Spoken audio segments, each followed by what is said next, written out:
पश्चिम बंगाल के वो तीन नेता जिसे बीजेपी ने मुख्यमंत्री ममता बनर्जी के खिलाफ आगे बढ़ाया, लेकिन ममता के सामने फीके पड़ गए। तीनों कहते हैं वो बीजेपी के खिलाफ हैं, मोदी शाह के खिलाफ हैं। बावजूद इसके लोग क्यों नहीं कर पा रहे उन पर विश्वास। दोस्तों, पश्चिम बंगाल की राजनीति में इस वक्त सबसे दिलचस्प लड़ाई चल रही है। तीनों नेताओं को बीजेपी की ओर से प्रमोट किया गया है। हालांकि ये तीनों खुद को बीजेपी का सबसे बड़ा विरोधी मानते हैं और दावा कर रहे हैं इस बार उनके साथ पश्चिम बंगाल की 30% वोट का एक बड़ा हिस्सा आएगा। उनके ढेर सारे विधायक बनेंगे, वो किंग मेकर की भूमिका में होंगे। तो वास्तव में ऐसा है क्या? क्या पश्चिम बंगाल में ममता बनर्जी की राजनीति को चुनौती देने वाला कोई है जो उनसे 30% वोट छीन ले? वो वोट बैंक जो ममता को आंखें बंद कर कर वोट देता है। नमस्कार दोस्तों, मैं हूं परवीन सानी। दोस्तों, तेलंगाना के अलावा यूपी, बिहार और महाराष्ट्र में ओवैसी उस राजनीतिक हस्तक्षेप का नाम है जो सेकुलर पार्टियों की मुस्लिम वोट बैंक पॉलिटिक्स का खेल बिगाड़ देते हैं। पश्चिम बंगाल चुनाव में इसी ओवैसी फैक्टर को साधते हुए ममता बनर्जी के सामने 3 धड़े खड़े हैं। बंगाल में मुस्लिम वोटरों की तादाद ठीक ठाक है, करीब 30% है। ऐसे में इस बात की संभावना पूरी है कि कोई पार्टी मुसलमानों का नाम लेकर सिर्फ मुसलमान नेताओं के सहारे आगे बढ़े। अब तक इस वोट बैंक पर सबसे मजबूत पकड़ ममता बनर्जी की रही है, लेकिन इस बार कुछ नए और पुराने चेहरे इस पकड़ को चुनौती देने की कोशिश कर रहे हैं। सवाल वही है कि क्या बंगाल में कोई ओवैसी बन पाएगा उसी तरह जैसे यूपी, बिहार, महाराष्ट्र में ओवैसी मुस्लिम बहुल सीटों पर अपना प्रभाव बढ़ा रहे हैं। इस दौड़ में 3 नाम सबसे ज्यादा चर्चे में हैं: हुमायूं कबीर, अब्बास सिद्दीकी और ओवैसी खुद। सबसे पहले बात हुमायूं कबीर की। कभी टीएमसी में थे, अब बागी हैं, अपनी पार्टी बना ली है, जनता उन्नयन पार्टी। उनका सबसे बड़ा आधार मुर्शिदाबाद है। ये इलाका मुस्लिम बहुल है या उनकी पकड़ मानी जाती है। हाल के दिनों में बाबरी मस्जिद को लेकर उनकी सक्रियता ने उन्हें चर्चा में ला दिया। इससे एक वर्ग में उनकी पहचान मजबूत हुई, खासकर उन मतदाताओं में जो धार्मिक मुद्दों से जुड़ाव रखते हैं। लेकिन राजनीति सिर्फ पहचान से नहीं चलती, संगठन चाहिए, नेटवर्क चाहिए। यहीं पर हुमायूं कबीर कमजोर पड़ते हैं। उनका प्रभाव मुर्शिदाबाद तक ही सीमित है। मालदा और उत्तर दिनाजपुर के कुछ हिस्सों में हल्की पकड़ है, लेकिन राज्यव्यापी असर नहीं है। मुसलमान मस्जिद के नाम पर उन्हें हर तरह की मदद तो दे सकता है, लेकिन वोट जगात में नहीं मिलते। उनकी रणनीति भी साफ दिखती है, ज़्यादा सीटों पर नहीं, चुनिंदा सीटों पर लड़ना, स्थानीय चेहरों को उतारना, यानी कम लेकिन टारगेटेड राजनीति। मुसलमानों के वोट का ध्रुवीकरण करने के लिए उन्होंने ओवैसी की पार्टी से एक रणनीतिक गठबंधन किया है। ताज़ा खबर यह है कि वो 294 में से 182 सीटों पर चुनाव लड़ेंगे और ओवैसी की पार्टी 8 सीटों पर। लेकिन असली सवाल जीत का है। क्या वो सीट निकाल पाएंगे या सिर्फ टीएमसी का वोट काटेंगे? अब आते हैं ओवैसी पर। राष्ट्रीय चेहरा, मुस्लिम राजनीति की आक्रामक आवाज।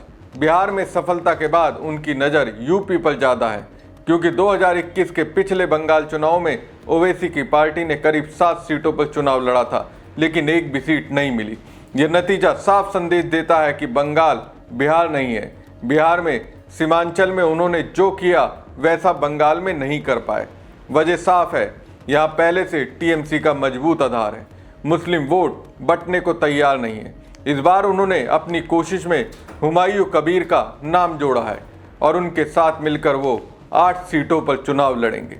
ओवैसी की पार्टी का असर मालदा, मुर्शिदाबाद और उत्तर दिनाजपुर के कुछ इलाकों में माना जाता है, लेकिन ये असर सतही है, गहराई नहीं है। अभी पार्टी का राज्य स्तरीय नेतृत्व कुछ अफवाहों से जूझ रहा है। खबर उड़ा दी गई है कि कुछ लोगों को टिकट मिल गए हैं, जबकि प्रदेश अध्यक्ष इमरान मलिक सोशल मीडिया पर पोस्ट कर रहे हैं कि अधिकृत उम्मीदवार ओवैसी या वो खुद घोषित करेंगे। इस पर ओवैसी की पार्टी की रणनीति अभी खुलकर सामने नहीं आई है। उनकी सबसे बड़ी दिक्कत वही है, टेक्निकल वोटिंग। बंगाल का मुस्लिम वोटर भावनाओं से ज़्यादा गणित देखना।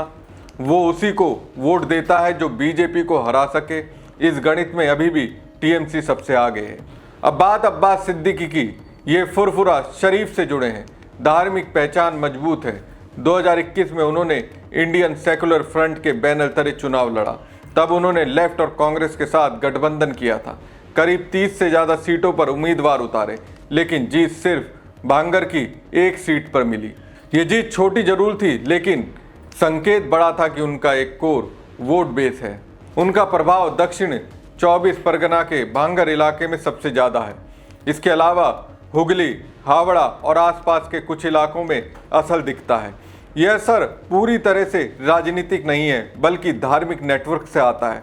अब सवाल इस बार का है, क्या वो फिर गठबंधन करेंगे? अभी तस्वीर साफ नहीं है। लेफ्ट के साथ रिश्ते ठंडे पड़े हैं, कांग्रेस से दूरी है।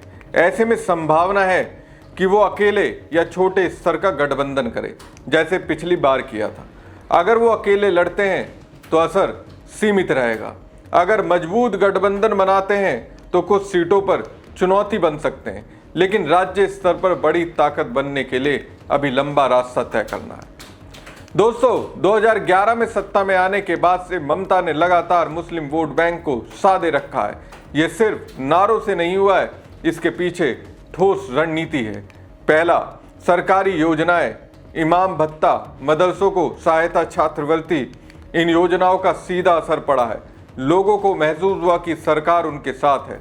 दूसरा, राजनीतिक मैसेज, ममता खुद को सेकुलर ढाल के रूप में पेश करती हैं। उनका संदेश साफ रहता है कि बीजेपी को रोकना है तो टीएमसी ही विकल्प है। तीसरा, बीजेपी फैक्टर, बंगाल में बीजेपी की उभार ने मुस्लिम वोट को और ज़्यादा एकजुट कर दिया है। डर और रणनीति दोनों ने काम किया। चौथा, संगठन, टीएमसी का बूथ लेवल नेटवर्क बहुत मजबूत है।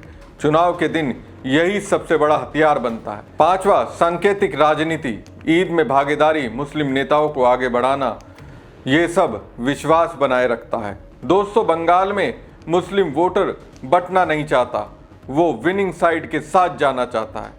उसे डर है कि अगर वोट बटा तो फायदा बीजेपी को होगा। इसी वजह से छोटे दलों की सबसे बड़ी समस्या है विश्वास।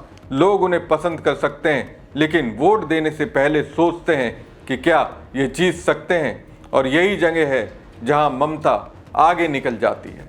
बंगाल में ओवैसी बनने की जंग जरूर चल रही है। हुमायूं कबीर अपनी जंगें लड़ रहे हैं, अब्बास सिद्दीकी अपनी जमीन बचा और बढ़ा रहे हैं, ओवैसी मौके की तलाश में है, लेकिन तीनों की सीमा साफ है। इनका असर लोकल है, संगठन सीमित है, और सबसे बड़ी बात कि मुस्लिम वोटर अभी रिस्क लेने के मूड में नहीं है। इसके उलट ममता बनर्जी के पास भरोसा है, नेटवर्क है और जीत का ट्रैक रिकॉर्ड है।